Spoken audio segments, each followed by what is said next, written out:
If you don't know the rules of a Nuzlocke, look it up.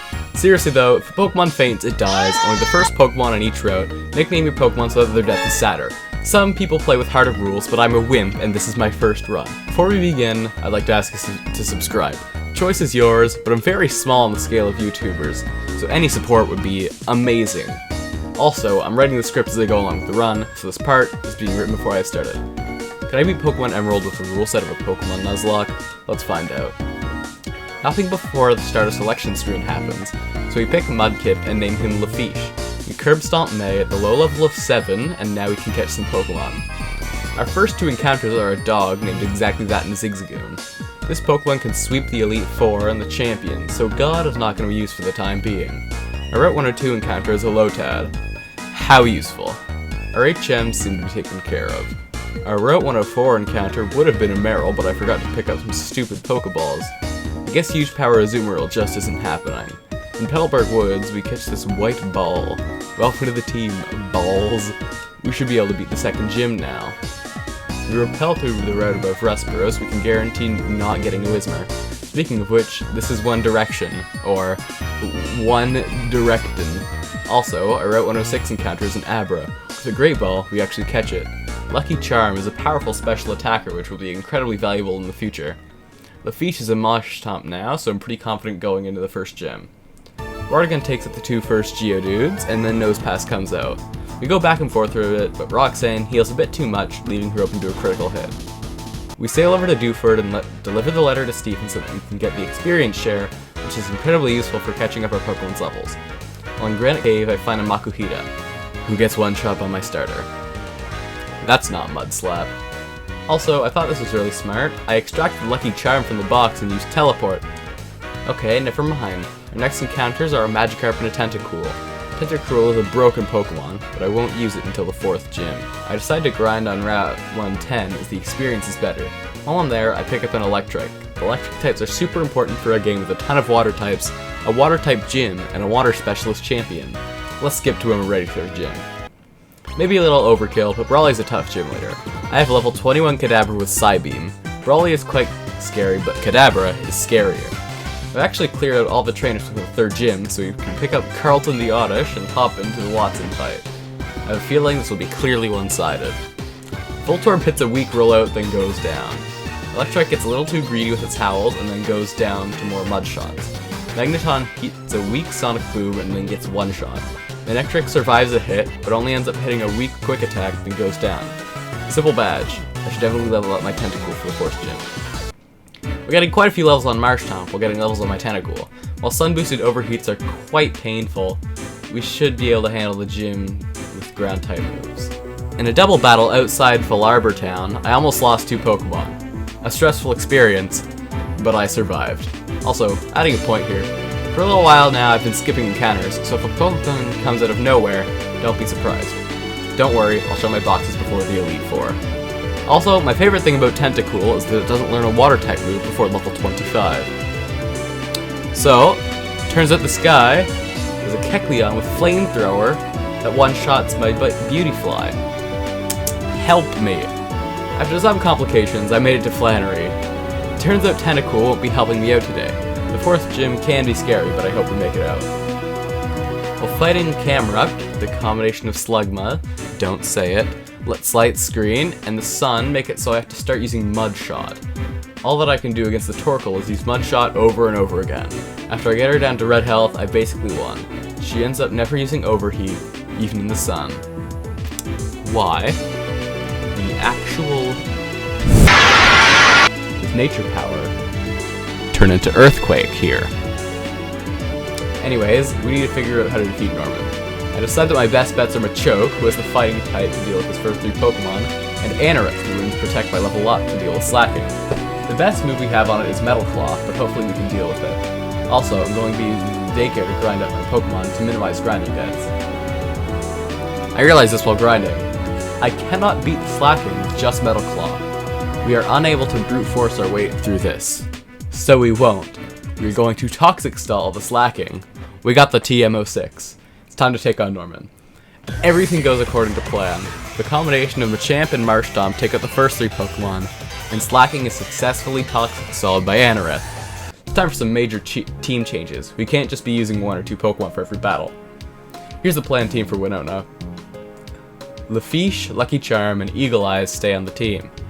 We're going to pick up the TM for Ice Beam so that Lafiche can hit the flying types for super effective damage. Sanic, apart from being one of my favorite Pokemon, will know Rock Tomb for the battle. Speed will likely be a permanent member of the team, but his electric type will specifically be very strong against the flying types in the gym. Scratch is saying, I love you, but we caught a Magnemite. We've made our way to Winona's gym without any deaths. Let's see how the battle goes. When we win, we get the ability to use Fly outside of battle. With our 3 super effective Pokemon, none of Winona's Pokemon get a single hit. We can now fast travel. Now we have to start preparing for the Psychic Gym. Swampert definitely stays on the team. Surf doesn't hit teammates in this generation, so Surf spamming easily takes out the rock types. I say we keep Lucky Charm on the team, but he needs more levels. I also want to add a Flygon to the team, because Dragon types are strong, and Flygon is a powerful mixed attacker. Anorith should also go on the team because of Toxic and type coverage, as it's our only bug or rock type. At this point, with our team and our Ice Beam, we hit about 90% of Pokemon for super effective damage. Actually, it was decided that Tropius would be used instead of Zubat, mainly because it could learn Fly when... Okay, never mind, Crobat learns Fly. Okay. I hate Mirror Coat. This one hurt me deeply. This was my starter and my highest level Pokemon. We're gonna have to find another water type to replace him. I decided to go with Tentacool. Again, a fast Pokemon with high special attack. Also, I allowed myself to catch the Tentacool because I was on a route with only dupes encounters. Deal with it. Arguably, the saddest part was that now I have to grind up all the rest of my Pokemon to level 40+. That's at least 10 levels for most of my team.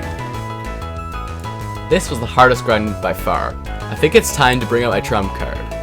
While all of you have been ignorant to my plans, God the Zigzagoon has been in the daycare this entire time. This god of a Pokemon is now level 46. His new moveset is Substitute, Belly Drum, Facade, and Shadow Ball, which is physical in this generation. Still, though, our entire team needs to be leveled up. If I didn't have the experience share, I may have shot myself. While grinding, I found a shiny Wingull. That's insanely lucky. Obviously, I catch it and replace my other Wingull with it. Hello everyone, welcome to my Stupid Decisions podcast. I hate this because Flygon is a great Pokemon. I'm gonna need a replacement. As it stands, we can't hit Steel types very hard, so I decided that Taco Libre is back on the team. Maxie ended up not being a problem, so I can get back to the grind. Every now and then I have to break from the grind for some story progression. At the Aqua Hideout, my Electrode encounter sadly explodes on me, but Magneton manages to survive. We pick up the Master Ball. Also, I've decided that I won't be grinding up Taco Libre until the Elite Four. He won't be an exceptional help with the next 2 gyms, but he'll be super powerful against the Elite Four. Speaking of which, next up is Mosty. After nearly losing God to a high jump kick, it's time for the leaders. I realize now that having a Pokemon double weak to ground against a ground-type Pokemon probably isn't the best idea. That's a second Pokemon lost to this gym. This is likely where I lose. All I can do is bring out Eagle Eyes and spam Fly while healing Lanoon. Lunatone gets a critical hit at the worst possible time. I've been making some serious misplays here. All I have left is Taco Libre and Eagle Eyes. Both are weak to Psychic type moves. Between Tate and Lisa healing and Psychic moves, I can't defeat them in time. We've lost. I guess we have to move on to the attempt 2. This time, I'll play smarter and things will be different. Wow, I was really excited about using a Gardevoir this run, but I guess that Dream and Harry are dead. After the 5th gym, I made yet another mistake. I got critical hit twice in a row by a wild Tentacool. Quick maths here. That was a 1 in 256 chance to happen. It feels almost scandalous to replace my starter with the very Pokemon that killed it, but there's no better water types that I can get. At least I didn't teach it Ice Beam. This team needs some major remodeling. And I've made another mistake. I left Evil in the front of the party, despite all the Pokemon in the water being, well, water types. Our only toxic user is gone. I didn't set foot in the water again until my Manectric was strong enough to deal with the Wingulls and Tentacools. Woo! I got great news. I lost all of my save data. I guess that ends the video here. Thanks a ton for watching the video. At put quite a bit more effort into this than my other videos, but I'd like to attempt to finish a full nuzlocke sometime in the future. Maybe with a few more restrictions, such as only using one type. Let me know what you think. If you'd like to subscribe, it'd be greatly appreciated.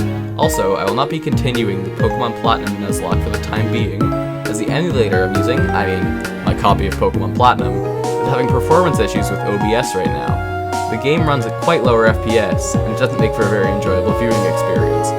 We'll be sticking to the Game Boy games for now. I hope you're okay with these sorts of things. Uploads will still keep coming every week, don't worry. With that, I greatly appreciate you watching all the way to the end of the video. Any support would be greatly appreciated.